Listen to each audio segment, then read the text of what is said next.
Hi, everyone. When I used to grade calculus exams, I was always shocked by how bad my students were at rounding off their final answers appropriately. So section 0.3 on rounding. So if you're using a calculator, it might help to know how to use the memory buttons on your calculator so that you can keep and preserve decimal accuracy. Because if you round off too much in the middle, you can ruin the accuracy of your final answers. Now, remember that pi is an irrational number. Its decimal expansion goes on and on and on without terminating. So if your calculator says that pi is 3.14159265, that's only an approximation, and you should use the squiggles. Pi is about that much. Okay, that is not the exact value of pi. Calculators cannot give exact decimal representations for these kinds of irrational numbers over here. Now, in a math class, math instructors typically expect exact answers and also decimal approximations if you're doing word problems. In a science class, they tend to deal with issues of measurement accuracy, and they tend to deal with approximate decimal answers. So in a math class, if an answer is pi, you better say pi. Okay, and you should be prepared to give a decimal approximation as well. It's common knowledge that pi is about 3.14, but it's not exactly 3.14. Remember the squiggles. The squiggles here, this means is approximately or is about. Pi is about 3.14. It's not exactly 3.14. In a word problem, depending on the context, decimal answers might need to be rounded down, rounded up, or rounded off, depending on the nature of the word problem. And always put units such as feet, pounds, and so forth as part of your answer to a word problem. All right, rounding. Let's take pi. Pi is about 3.14159. Now pi, rounded off to the nearest integer, is just 3. So I'll just scratch this all out. Pi to the nearest integer is just 3.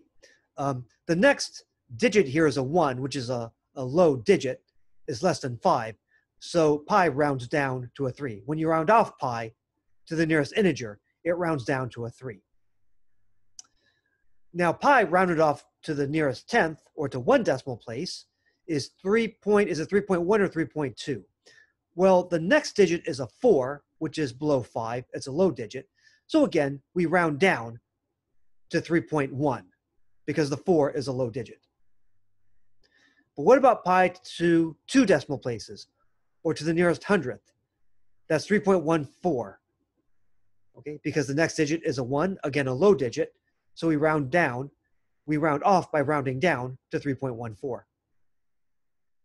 Now to the nearest thousandth, or 3 decimal places, it's 3.141, not 1, but 2, because 5 is considered to be a high digit in the United States.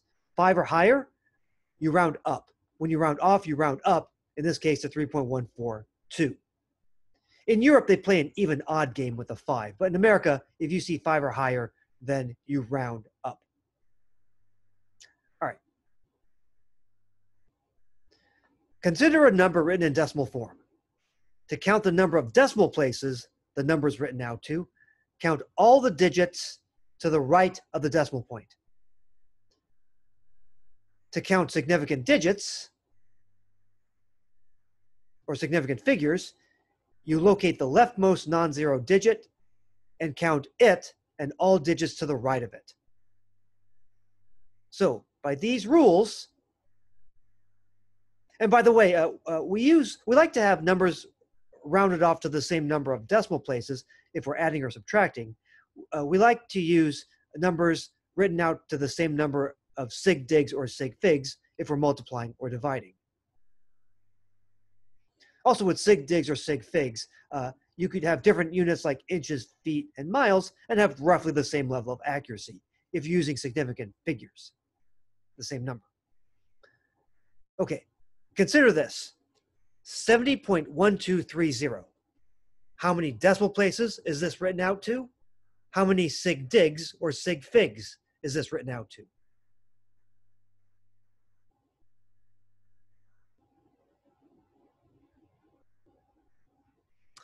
Well, let's count the number of decimal places. You count all digits to the right of the decimal point.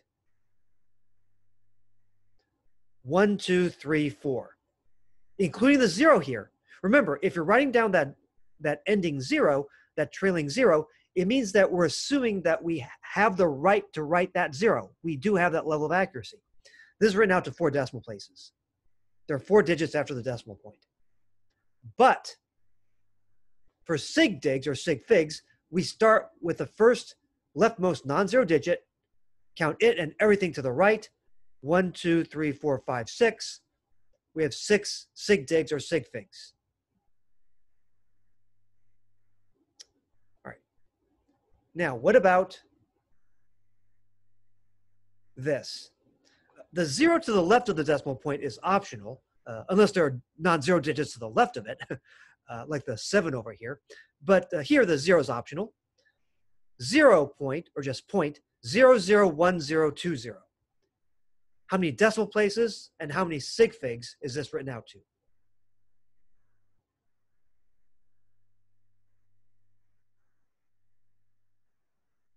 How many decimal places?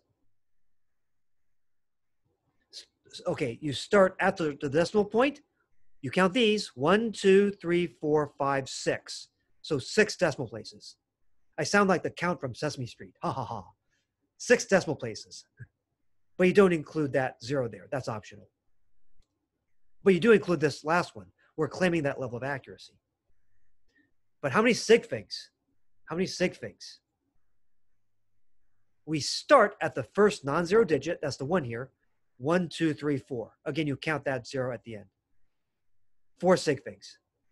And if you use scientific notation, you would put these 4 digits. So you can write this number as 1.020 times 10 to the negative 3. The negative 3 tells us how to move this decimal point. You move this 3 places to the left to construct this number here.